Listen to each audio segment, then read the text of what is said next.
Desde el Instituto Cervantes de Chicago, profesor de Humanidades, Abrazarte Chicago, invita, novela de Douglas León Leiva Gallardo, moderan José Castro Urioste y Julio Rangel.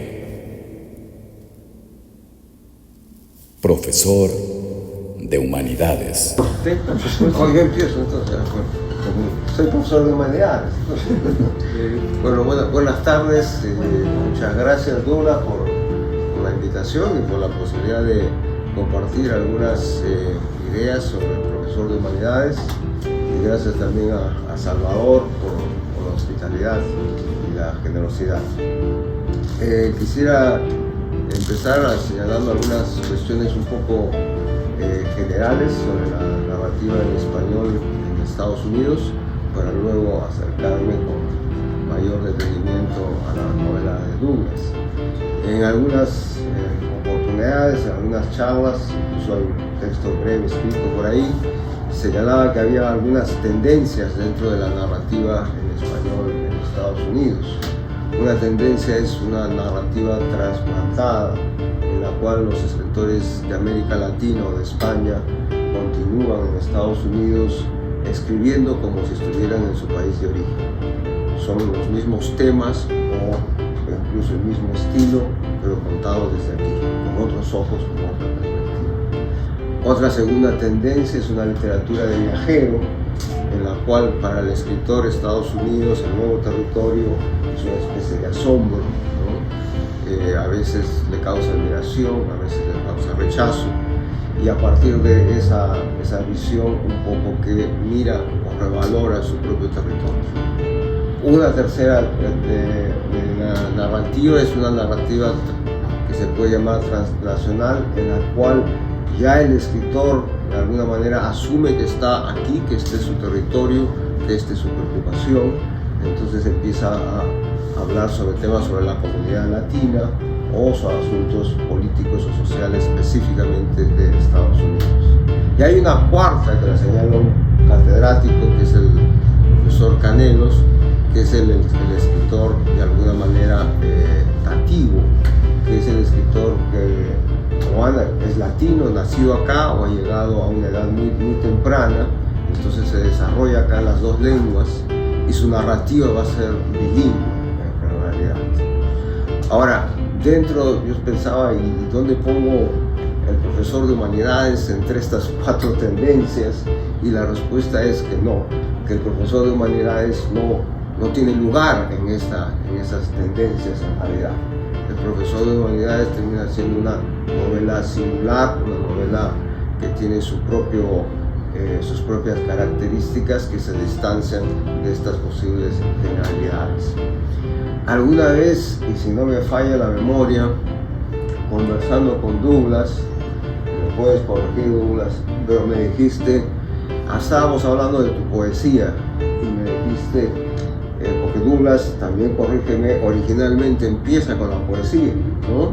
Entonces alguna vez en una conversación me dijo, mi poesía es poesía de ideas, ¿no? ¿Soy lo correcto? Me está funcionando la memoria. Sí, claro que sí. Entonces yo creo que la poesía se convertía para él en una especie de instrumento artístico para expresar precisamente ciertas ideas, ¿no? Y esa sería su concepción, creo que fundamental, básica, crucial sobre el trabajo artístico, sobre el trabajo de la creación literaria, ¿no? Y creo que esa poética, ¿no?, de utilizar la literatura para expresar ideas, de alguna manera se traslada al profesor de Humanidades, ¿no? El profesor de Humanidades es una novela en la cual se expresan ideas, ¿no? Eso es lo fundamental, se convierte en un instrumento para expresar ideas. Ahora, tampoco es el desarrollo o la exposición de una sola idea, de una idea específica en la cual el protagonista o el narrador va exponiendo a lo largo de la narrativa. No, se trata más bien de, yo diría, como una especie de catálogo de ideas, ¿no? Un conjunto, una abundancia de ideas. Creo que de repente se podrían establecer ciertos vasos comunicantes entre esas ideas. Habría que analizarlo con mayor detenimiento, ¿no? Pero en todo caso se trata de este conjunto de ideas a lo largo de los relatos, ¿no? Estas ideas a veces están algunas de ellas enganchadas o muy relacionadas con uno de los textos que inicialmente se lee el protagonista, que es el texto de Schopenhauer, en realidad, ¿no? Entonces hay una cita dice, por ejemplo: el haber mencionado la voluntad me obliga a seguir cuestionando a Schopenhauer. Si la voluntad está detrás de todo acto físico o mental, ¿cómo podemos seguir pensando en el destino? Entonces esa es una de las ideas, ¿no? Esa contradicción entre voluntad y destino, en realidad. Y más adelante la novela se va articulando, ¿no? De a ratos se narra algo y se adjunta una breve idea. Se está narrando y de pronto se habla sobre el matrimonio y dice: la bendición del sagrado matrimonio. Ese es el más invasivo de los sacramentos, ¿no? Entonces se está criticando al matrimonio a medida que se está narrando, ¿no? Y obviamente una de las ideas claves que se va a desarrollar hacia el final es la cuestión del suicidio, ¿no? Entonces cito también, dice: uno de los más grandes equívocos es pensar que el suicidio sea la flagrante manifestación del no ser, ¿no? La flagrante manifestación del no ser. Todo lo contrario, el suicidio es la más absoluta sumisión, aunque no sea de vivir. Y luego el narrador agrega: el suicidio es en sí otra modalidad ontológica, ¿no? Entonces esa termina siendo una de las ideas fundamentales, sobre todo en las decisiones que va a tomar el protagonista, ¿no? Ahora, toda esta cuestión de las ideas, yo creo que habría que verlo también en la característica que tiene el protagonista. Y el protagonista es precisamente un profesor de humanidades, ¿no? Un profesor de humanidades con una amplia cultura que constantemente está cuestionando y al mismo tiempo invitando al cuestionamiento, porque invita al lector a cuestionar un conjunto de posibilidades, ¿no? Entonces es casi una ida y vuelta en realidad. Y el otro aspecto es también el espacio, ¿no? Donde se encuentra el protagonista. Yo creo que el espacio es totalmente estimulante para la producción de este catálogo de ideas, ¿no? Puede ser paradójico, porque no es el espacio ideal, no es el paraíso, más bien es lo opuesto, ¿no? Pero precisamente en ese espacio con características muy denigrantes es lo que le genera este cuestionamiento y esta actitud. Ahora, el espacio, aparentemente la novela, no aparentemente, sino hay muy pocas referencias, o las referencias son mínimas para indicar que la novela se está desarrollando en Honduras, ¿no? Entre esas pocas referencias se habla de Lempiras, que es la moneda de Honduras, ¿no? Pero al margen de eso, realmente podríamos decir que se trata de un espacio mucho más amplio que podría estar ocurriendo en otra sociedad, ¿no? Y también hay la construcción de un microespacio que es fundamental, que es este lugar en el cual se encuentra recluido el profesor de humanidades por haber tergiversado, según las reglas de la sociedad, ciertas normas, ¿no? Entonces él vive en una especie de centro de... se me escapa. Le han llamado él le da reformatorio espiritual. Reformatorio espiritual, ¿no? Que es en realidad una especie como entre cárcel y hospital psiquiátrico, una cosa así, ¿no? Entonces está bajo un conjunto de reglas tremendamente severas, tremendamente represivas, ¿no? Y este microespacio, ¿no?, en cierto modo se convierte en una especie de alegoría de lo que va a ser la sociedad en la cual se encuentra este profesor de humanidades, ¿no? Entonces hay una especie de reflejo entre lo micro y la sociedad en realidad, ¿no? Y ese micro obviamente está caracterizado por una severísima represión, ¿no? Y enfatizo la palabra severísima represión, ¿no? Y esto me parece también muy estimulante, porque la novela sale en 2023, ¿no? Obviamente, Douglas, no sé cuándo empezaste, pero habrás terminado hacia 2022, pero de alguna manera empieza a ser como que esta novela nos está avisando de lo que estamos viviendo hoy en día en Estados Unidos, ¿no? O sea, y ya no lo decimos, hey, va a pasar esto, no, ya está pasando, ¿no? Ya está pasando y hay un conjunto de reglas severas de represión, tanto en la cuestión educativa, ¿no? No se puede decir esto, no se puede hacer esto otro, como también en otros campos, ¿no? Entonces, en este sentido, creo que la novela tiene esa capacidad que ya hacia el 2022 se estaba sintiendo lo que se podía venir en el 2025 y que realmente estamos en un proceso en un proceso de que esto puede pasar de severo a severísimo, como tal cual se está generando en la novela, ¿no? Quisiera referirme un poco al lenguaje. Obviamente el lenguaje es el lenguaje de un profesor de humanidades, así que es un lenguaje formal, hasta cierto en buena parte, que contrasta el lenguaje cuando se incluye el lenguaje de otros personajes, ¿no?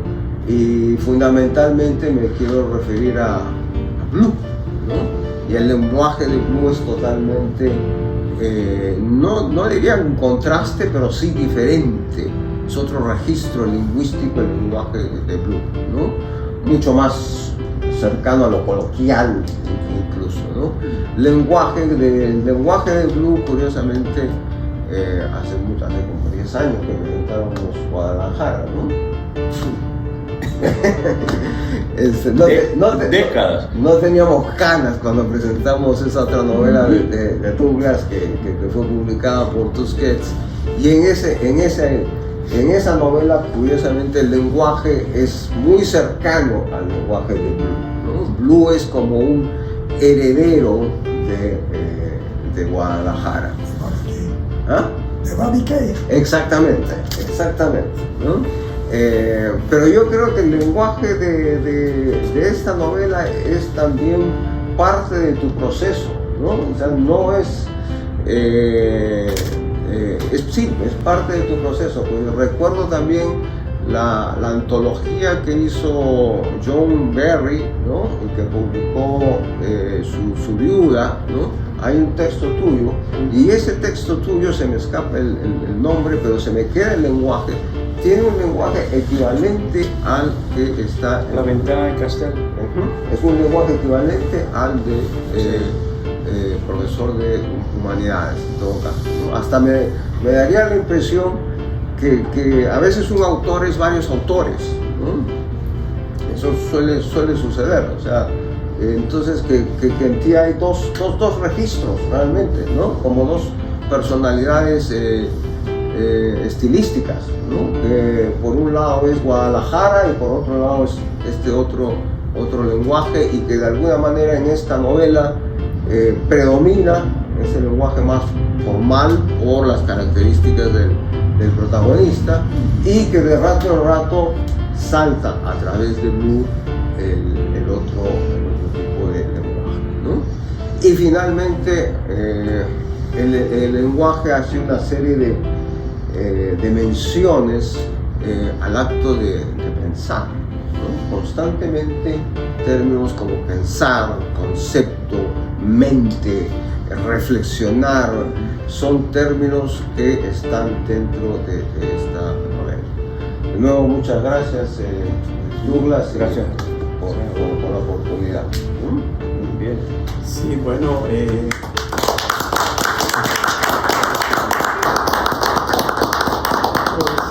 gracias a todos por estar aquí. Un placer compartir la mesa con estos amigos, una mesa de amigos.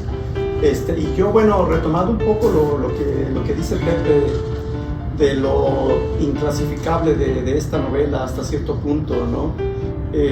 Para mí eso es lo primero que habría que notar, lo primero que salta, ¿no? Yo diría, bueno, comenzando por lo obvio, Profesor de Humanidades es una novela, ¿no? Pero es una novela que no sigue propiamente los parámetros de lo que hemos aprendido a esperar de una novela, de cierta novela, digámosle mainstream, por así decirlo, es decir, la novela que persigue una trama, la novela que se pone demasiado énfasis, o todo su énfasis incluso, en la peripecia, ¿no? En el que sucedan cosas. Y bueno, sabemos que la novela es el género privilegiado por el mercado editorial, ¿no? Y es el género que mueve los números de las editoriales, ¿no?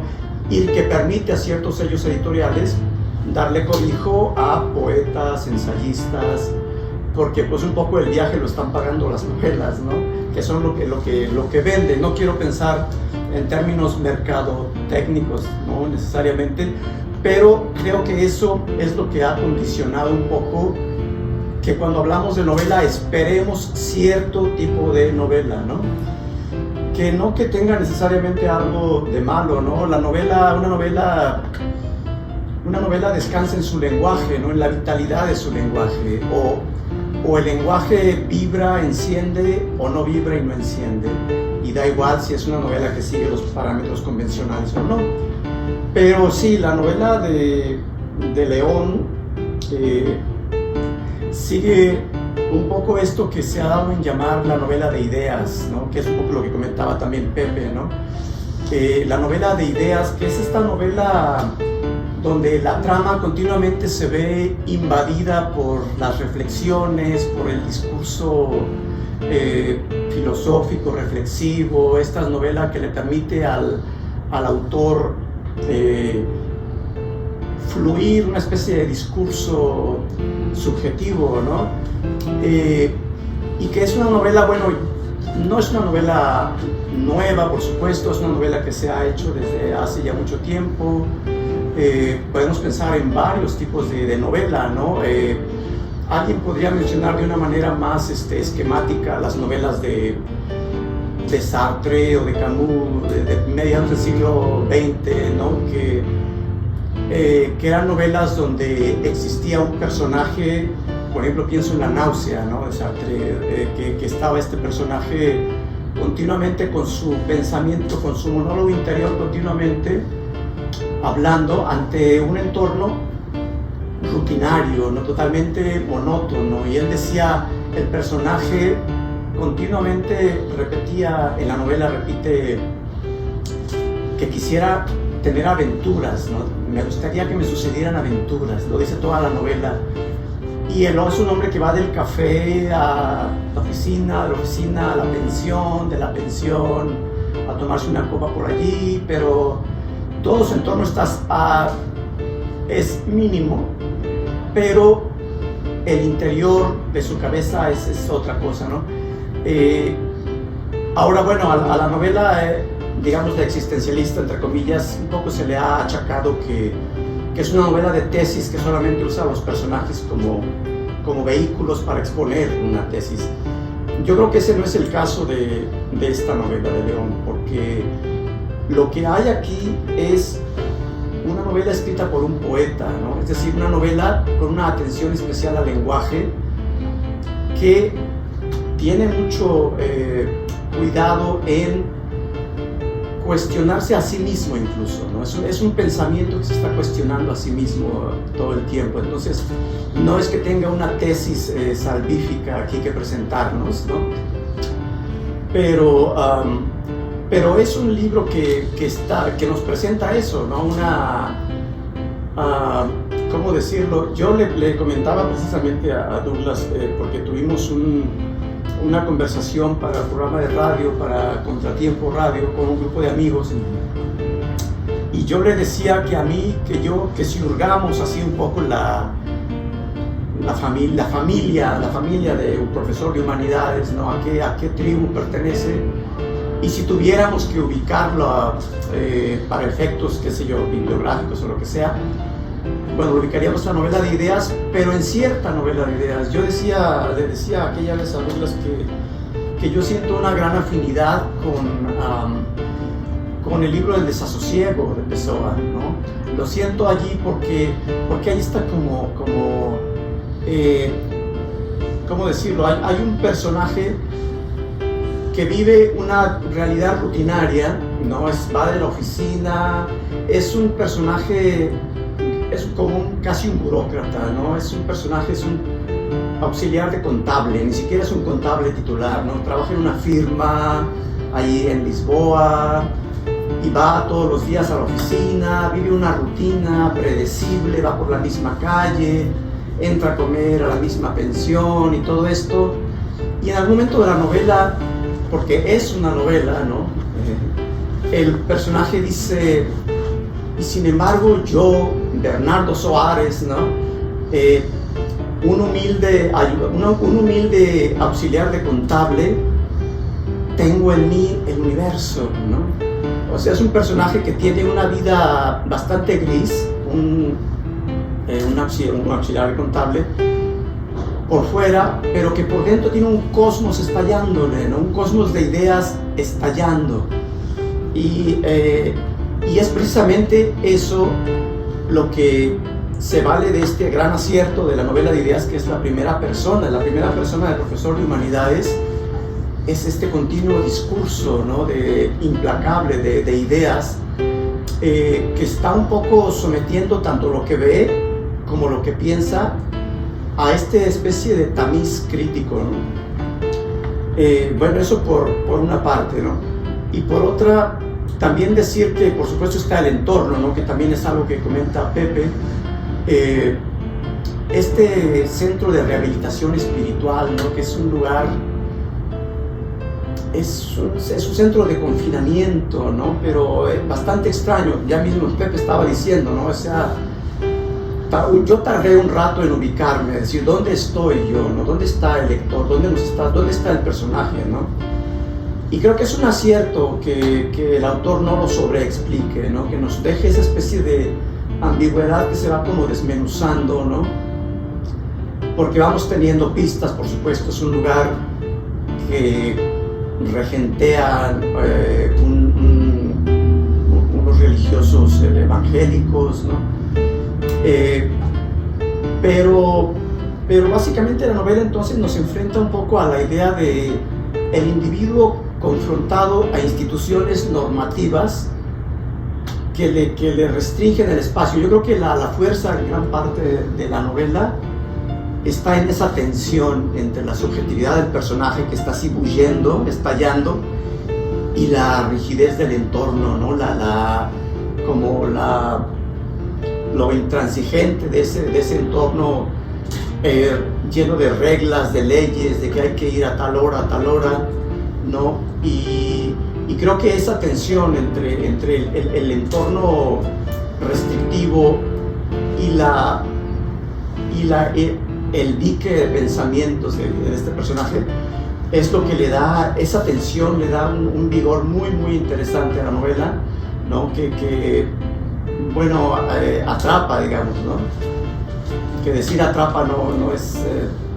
yo sé que es un poco lo que se busca, un poco de cada novelista quiere, entre comillas, atrapar al lector, es un poco una trampa también, pero en este caso verdaderamente existe esta relación, ¿no? Y bueno, lo que se nos revela es que la subjetividad del individuo es el último reducto del hombre acorralado, ¿no? O sea, la interioridad, el mundo interior de una persona es el último reducto, ¿no? Y ya para mí es es un tema muy relevante, sobre todo ahora que se habla tanto de los artefactos invasivos digitales, de cómo nos escuchan, nos espían, conforman nuestros hábitos, etcétera, etcétera.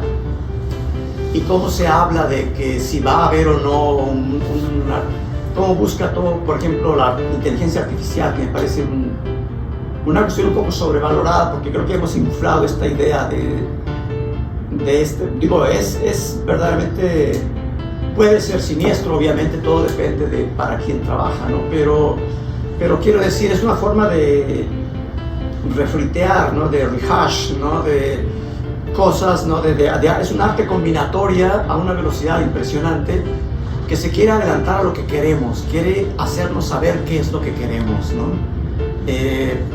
Entonces un poco es la sensación que tenemos, es la de que nuestro espacio interior está siendo acosado por artefactos que quieren entrar a este lugar, ¿no? Todavía inconquistable, ¿no? Todavía, y es lo que tiene este profesor de humanidades que se llama Amílcar, por cierto, como mi sobrino, paréntesis.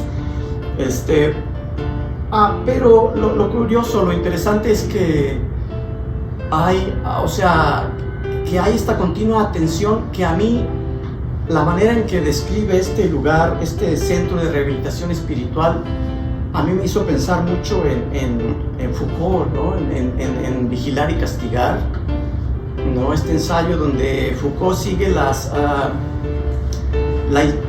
estudia el castigo como un mecanismo político, ¿no? Él habla estudia la evolución del castigo, de cómo pasamos de aquellos castigos bárbaros, de aquellos castigos salvajes, al castigo de la, entre comillas, modernidad con el siglo XIX, y dice, bueno, cómo es que, por una parte, el sistema penal entronca con las ciencias para construir este nuevo discurso más acorde a la era post-humanista, ¿no? Post-ilustrada, ya tratar al prisionero de otra manera, pero que son mecanismos que finalmente buscan, son del individuo, la sujeción, la obediencia y la productividad, ¿no? Obediencia y productividad.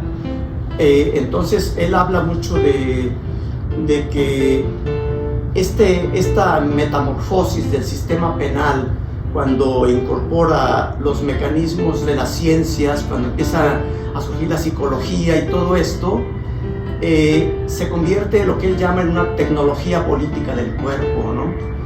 Y yo lo veo aquí, ¿no? Los personajes primero están encerrados en un calor impresionante, que dicen, se están asando, ¿no? El único lugar donde hay aire acondicionado es la rectoría y la capilla, y lo demás es un horno, ¿no? Y viven así, en ese horno, y si viene lo peor, y mañana se va a poner más caliente, y todo eso. Entonces son cuerpos confinados en este espacio, pero hay también, además, el aspecto de productividad que menciona Foucault, ¿no? Productividad y sometimiento. Los mandan a trabajar a estas plantas, a unas plantas de reciclado de ropa, ¿no? Donde se dice que hay una infestación de chinches, ¿no? Además, entonces los tienen trabajando porque existe esta cuestión,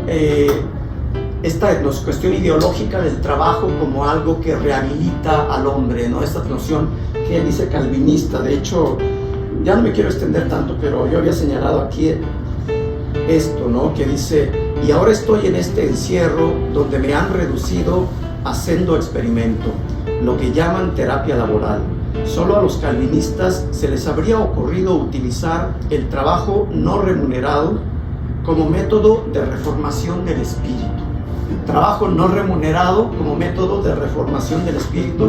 Y yo pensaba, primero, volviendo, ya Pepe hizo la alusión al momento que vivimos hoy, la actual administración, ¿no? Esto que acaba de ocurrir de estos prisioneros venezolanos que fueron desplazados a El Salvador con métodos legales bastante dudosos, ¿no? Expeditos de una manera así, ni siquiera el due process, creo, no hubo ¿cómo se dice due process en español? No me acuerdo, pero creo que no lo hubo, o si lo hubo fue express, ¿no?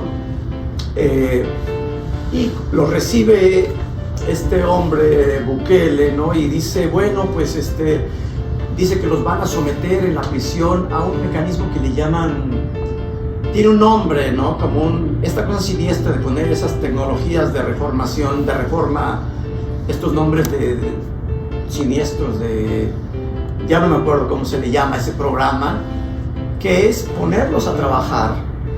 Es decir, los críticos aquí inmediatamente dijeron, es un outshoring, ¿no? Es el outsourcing de la mano de obra gratis para poner a trabajar.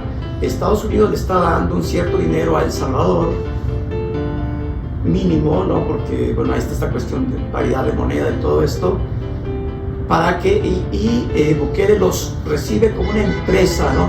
Entonces, si Foucault estudiaba los sistemas penales de castigo como la evolución, ¿no? Como esta especie de mezcla entre el código penal y las ciencias, ahora sería interesante pensar en esta metamorfosis de la era neoliberal, ¿no? La prisión neoliberal, la prisión privatizada, que es lo que hay en Estados Unidos. Muchas prisiones ya están siendo regidas por organismos subcontratados y todo este rollo. Entonces, pues ya estamos viviendo un poco la prisión neoliberal, ¿no? Entonces, en esta novela existe eso también, ¿no? Están los personajes trabajando de gratis, pero con el aliciente de que se están reformando, ¿no? El trabajo os hará libre, supongo, ¿no? Y ya nada más por último, la idea del profesor de humanidades mismo, ¿no? La imagen, ¿no? Que, bueno, aquí tenemos un profesor de humanidades, ¿no? El profesor de humanidades es un poco un baluarte de ciertos valores que están bajo asedio, ¿no? Y en esta novela, el hecho de que tengamos el marco, el setting, digamos, es un profesor de humanidades confinado en un centro de rehabilitación espiritual, ¿no? Un profesor al que lo suspendieron de su trabajo, le quitaron el trabajo, digamos, lo defenestraron, ¿no? En términos militares, ¿no? Y lo sometieron un poco a esta vergüenza pública, este escarnio de quitarle el trabajo y mandarlo a rehabilitar. Este personaje, primero, a mí, uno piensa en Sócrates, ¿no? La idea de Sócrates. Sócrates fue Sócrates fue confinado, fue condenado a la cárcel y al suicidio no voluntario, ¿no? Sino al suicidio, bueno, forzado, ¿no? Bajo la acusación de pervertir a la juventud. Es decir, un hombre que sometía todo al pensamiento crítico, una especie de baluarte del pensamiento crítico, es condenado a, primero es extraído de la polis, ¿no? Es tomado fuera de la sociedad y es encerrado, ¿no? Y es lo que tenemos aquí, es el profesor de humanidades, que es, digo yo, el garante del pensamiento crítico un poco, es sustraído de la polis, es simplemente guardado en este lugar, y allí está para mí una idea bastante aterradora, porque nos habla del asedio de las humanidades mismas, ¿no? Hemos visto la desfinanciación, ¿no? En muchas universidades, ahora en UIC, en todos estos programas de español y de literatura, ¿no? Entonces es una situación, bueno, resultó profético, no sé cómo fue que canalizaste esto. Sin entrar mucho a querer imaginarse esta novela como una ideología, ¿no? Porque no lo es. Estas son referencias que hace Amílcar a medida que van pasando los días. Amílcar ya lo explicaron ellos, tiene un amigo que se llama Blue. En este centro de detención no les permiten la lectura, de manera que Blue trabaja en una bodega donde consigue libros te los roba, porque es prohibido tener libros en las estancias estas, solo pueden tener la Biblia y otros libros de autosuperación y que deben ser cristianas, de manera que Blue le consigue un librito que es de los aforismos de Schopenhauer, que es el filósofo más pesimista que se puede encontrar, ¿no? La novela está escrita en forma de diario, nada más que es un diario, por supuesto, donde el acontecer no solamente es físico, relacionado con lo que está viviendo él en este centro, sino que también es un diario donde de repente dicen, bueno, voy a ver qué dice Schopenhauer este día, ¿no? Y voy a ver, y de pronto dice, me acuerdo lo que escribió Charles Darwin. ¿Por qué? Porque el hombre está viviendo en un confinamiento no solo físico, sino también mental, intelectual. Ahí no pueden, en estos centros no pueden hablar de estas cosas, solo tienen que hablar de su superación, porque eran unos degenerados espirituales, ¿no? Y tienen que limpiarse de todo esto. No crean ustedes que a pesar de que estos buenos lectores de aquí se detuvieron en aspectos bastante, digamos, rígidos en cuanto al pensamiento, pero a pesar de todo hay una trama aquí. Hay una mujer a quien ama, se llama Sara, a quien no ve, pero se mantiene en correspondencia con ella. Tiene a su madre que está agonizando, que está viviendo una depresión. Tiene una querella increíble con su parte. Estos son los otros temas. Blue y él en su encierro es solamente el ambiente físico y psicológico, pero los aspectos emocionales de la novela son bastante fuertes. Él pasa en una total duda sobre Sara, sobre su propio amor, pasa en duda sobre, cuestiona incluso si está sucediendo todo esto. Yo creo que es ahí donde está el meollo de la novela, de que es una novela que desde el principio va dudándose a sí misma, ¿no? Sin dar todas las pautas para que el lector vaya también participando en la lectura. Hay una teoría literaria que se llama la teoría de la recepción, que significa esto, que el narrador o el escritor no va a dar todas las pistas, sino que las va a ir ideando el lector. Bueno, ¿y será cierto que de verdad vive en una estancia con literas? ¿Y será cierto que y las chinches serán de verdad? Porque llega un momento en que Blue le dice, no, todo lo contrario. Blue es la contraparte de Amílcar. Blue habla en otro lenguaje, muy cierto, pero también contradice todo lo que dice. Dice, voy a buscar el de Blue porque ahora que estoy hablando también Blue es muy divertido, es el cómico. Esta novela puede ser muy pesimista, pero Blue le ayuda mucho a él también, lo hace reír y todo eso.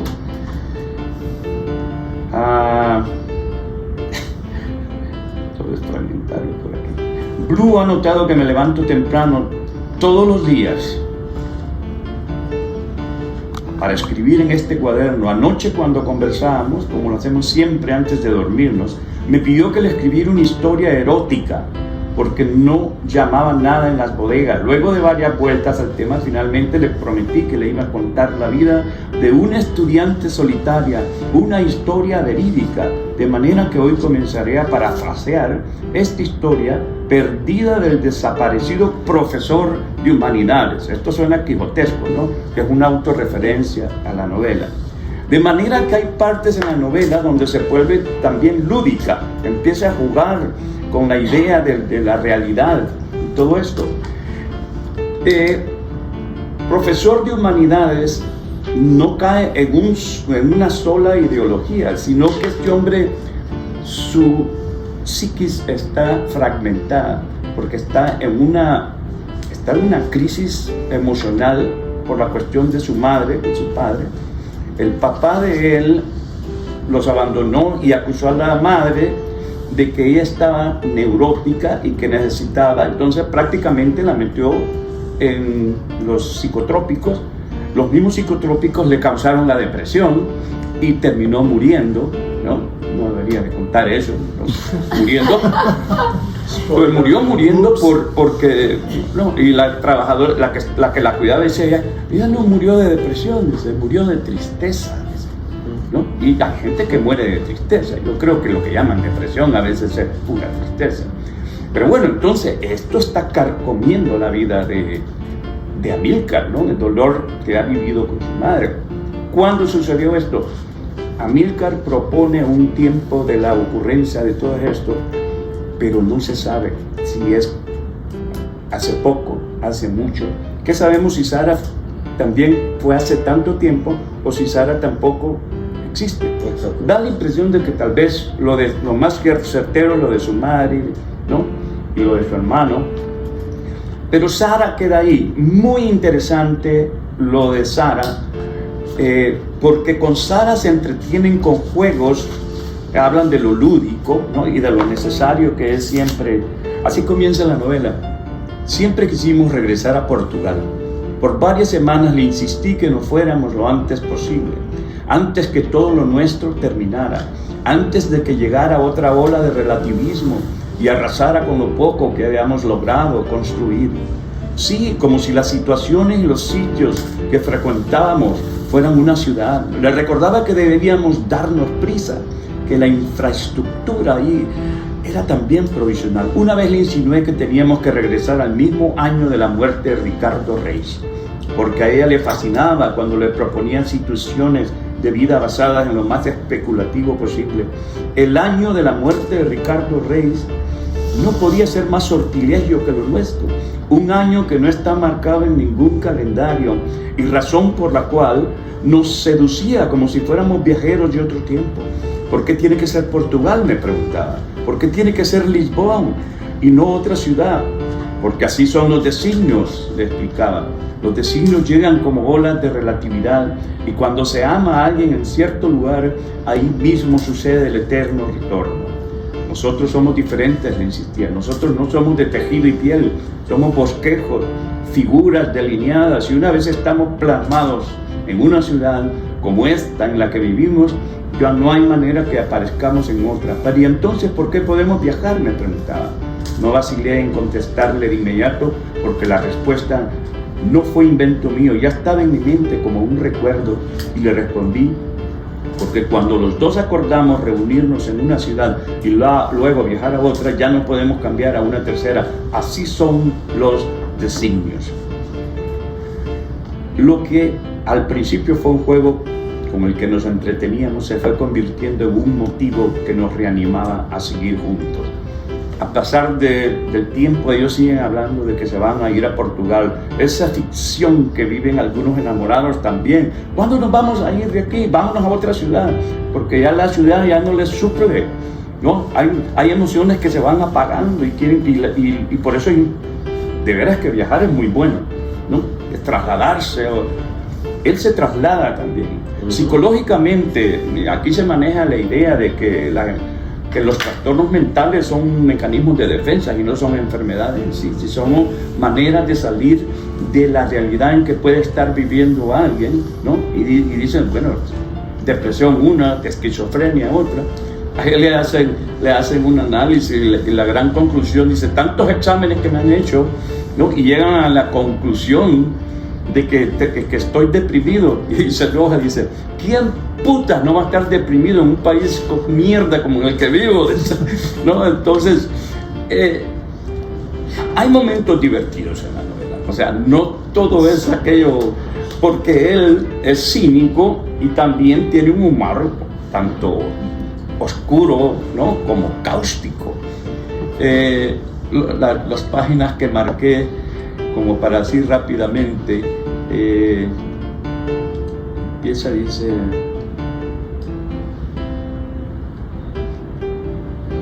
ya esto lo leí sobre el viaje, si me permiten,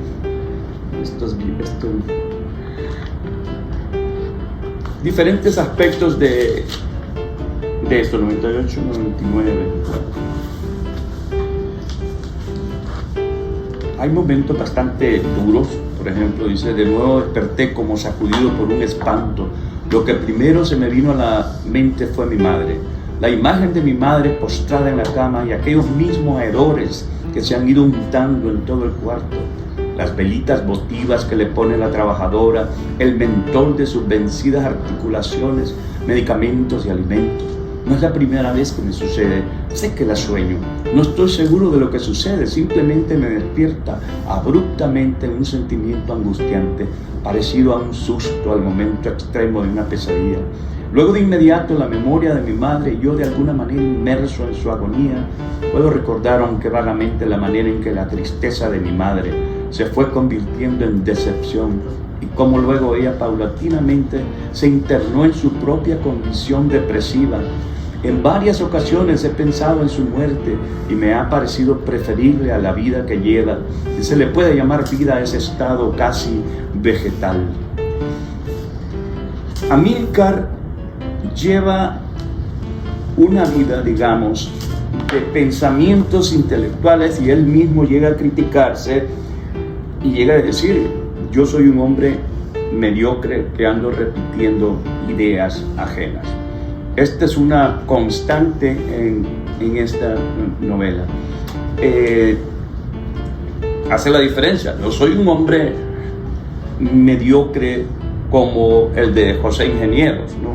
Aquel argentino que escribía, sino que mediocre en el sentido de que él no se compara, pues sus puntos de referencia de un profesor de humanidades son, ¿no?, las grandes voces, ¿no?, tanto filosóficas como literarias, y él no se siente a ese, y además que se siente mediocre también a nivel emocional, porque dice: como un hombre como yo no puedo sentir celos. Dice: qué vergüenza, he amanecido con celos hoy por Sara. Dice, él empieza a también a imaginar de que Sara lo está engañando, ¿no? Curiosamente es con una mujer y no con un hombre, y todo esto entonces va en avanzada, y a medida que va el lector avanzando en la novela se está volviendo más claro de la descomposición emocional y psíquica de este personaje. Las chinches, ¿no? Las chinches pueden ser de verdad o pueden ser también alucinaciones de él. Al final ya habla de todos los medicamentos que le dan. Y bien, ¿por qué lo echaron? Ya lo mencionaron aparte, pero de verdad que el hombre lo acusaron de cosas verídicas, como por ejemplo andar hablando de eutanasia en una universidad, en una sociedad, ¿no?, donde mandan los evangélicos, y una universidad, aunque sea pública, tenía injerencia. No se saben, pero en Honduras llegó un momento que oraban en el Congreso Nacional, ¿no? La invasión evangélica en Honduras fue bárbara.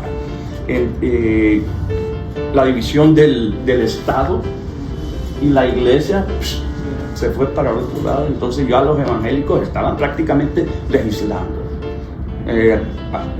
Prohibieron el aborto, por ejemplo, por todos los causales. Es decir, si una niña de 13 años es violada, se le prohíbe un aborto. Así de grave estaba cuando los 12 años aquellos de la dictadura. Ahora como que ya están tratando, pero todo este ambiente, pues, de severa represión tiene que ver no solo con una sociedad, con varias sociedades. Hay sociedades en los árabes, por ejemplo, las condiciones en que viven las mujeres, las condiciones que viven los hombres también, que no pueden pensar más de otra manera. Y bien, eutanasia, otra cosa, él es un apóstata prácticamente. Fue seminarista, pero con el tiempo, pues él le explica que llegó también a rechazar la idea, no solamente la idea de la religión, sino que la idea de Dios, de manera que él mismo se acusa del peor pecado capital, de los pecados capitales en la Iglesia Católica. El peor de todo es la ira, ¿no? La ira de cualquier persona, pero la de Amílcar es la peor de todas, porque siente ira contra Dios mismo. Y eso ya es el acabose, ¿no?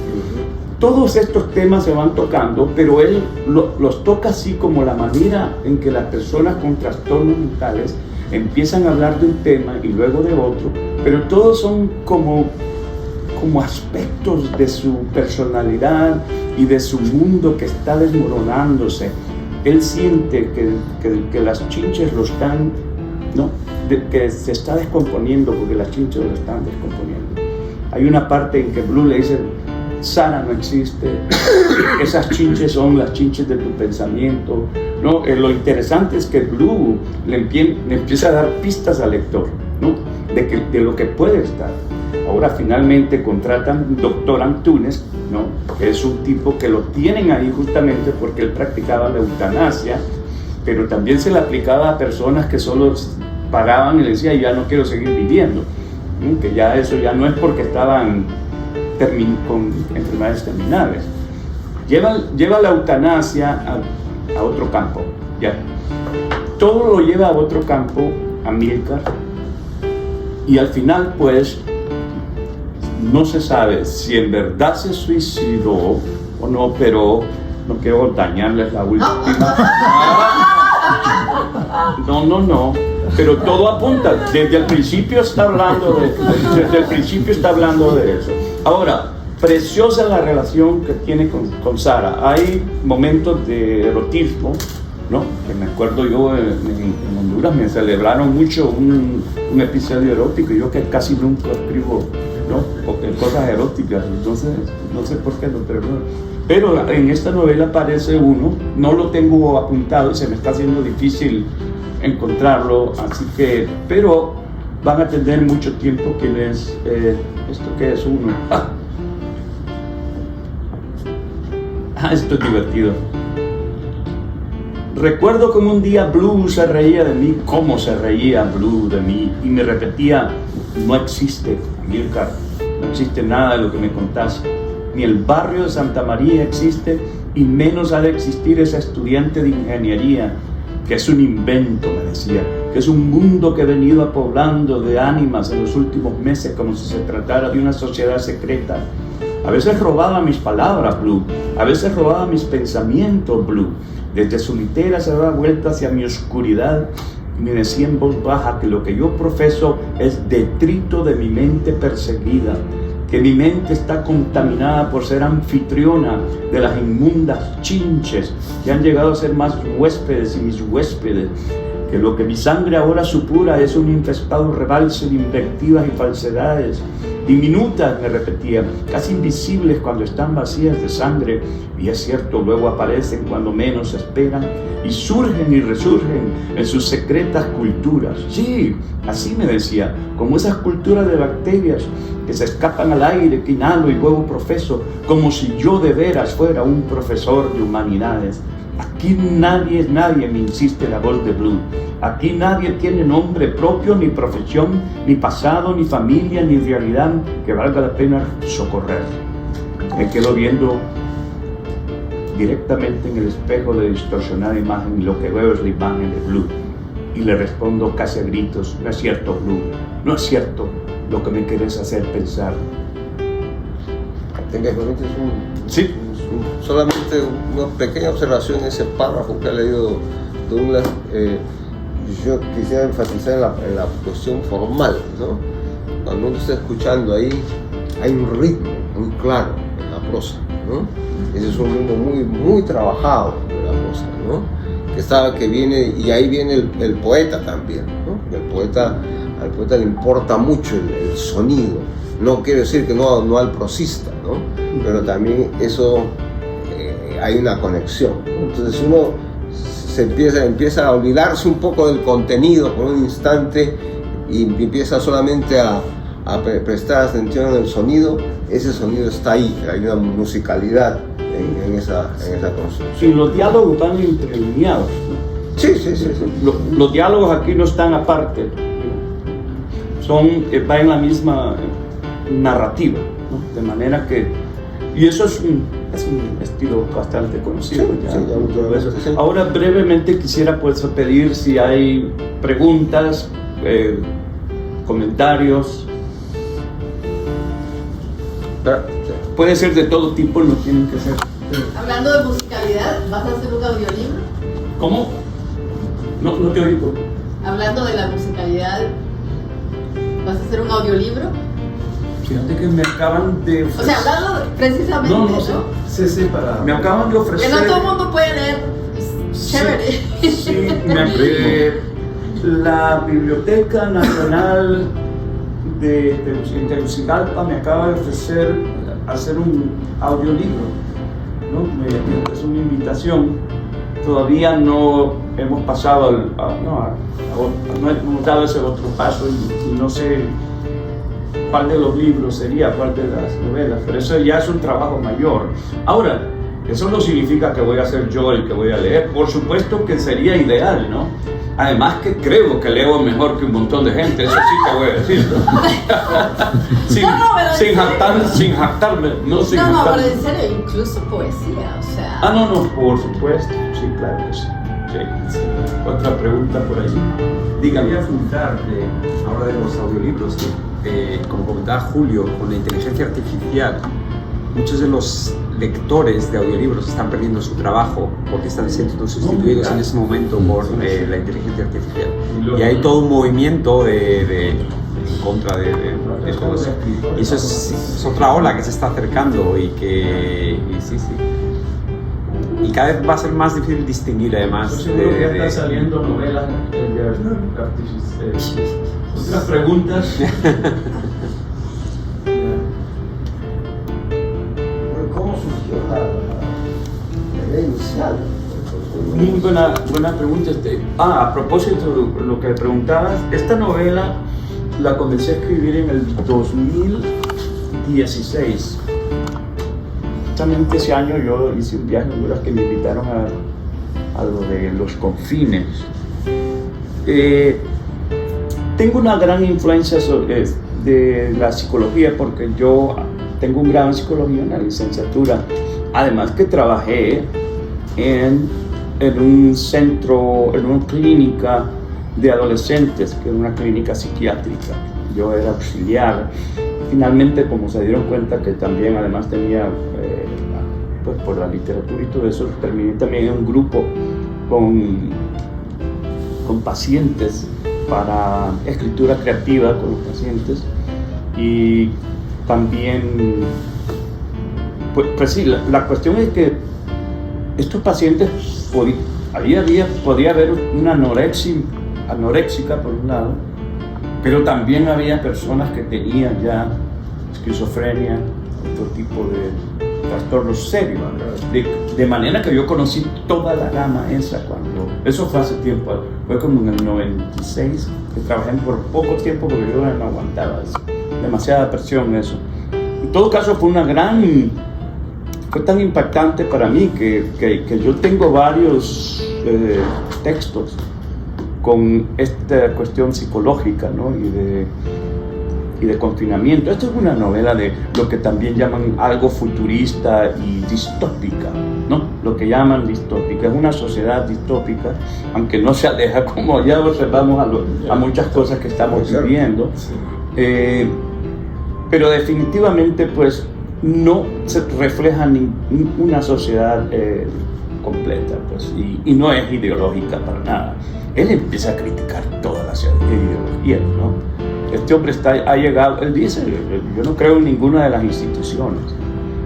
Así que y otra cosa, no es el profesor, es profesor, que tiene otra connotación ya cuando dice, Blue es un profesor de humanidades, no necesariamente que él encarna esas humanidades. Yo no creo que las humanidades, como vistas en el Renacimiento, incluían la eutanasia, ¿no?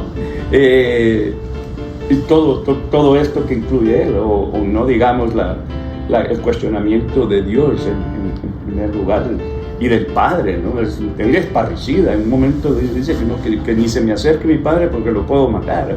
Hay varios temas ahí que son son bastante impactantes, ¿no? Llega un momento pues que él a sí mismo se dice: yo desmiento todo lo que yo digo. Llega así, que son señas ya de cómo se dice, ya la personalidad se va dando por vencido, ¿no?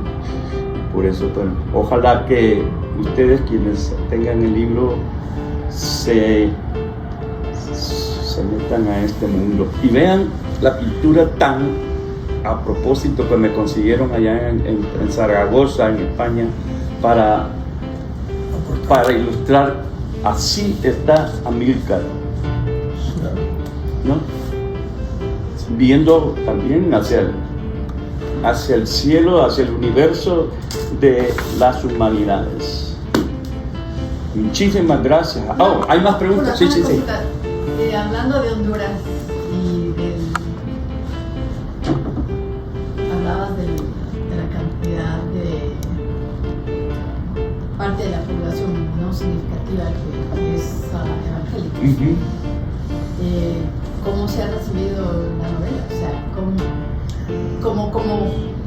¿cómo ves la recepción? Esta novela no ha tenido tanta difusión en Honduras. Y otra cosa, ¿sabes que los evangélicos no van a leer literatura? Porque ellos rechazan la literatura. Estamos hablando de los evangélicos, por supuesto, con muy bajos grados de educación, ¿no? Pero además de que tienen en la mente de que todo lo que no es cristiano es diabólico, pues, ¿no? Entonces no leen.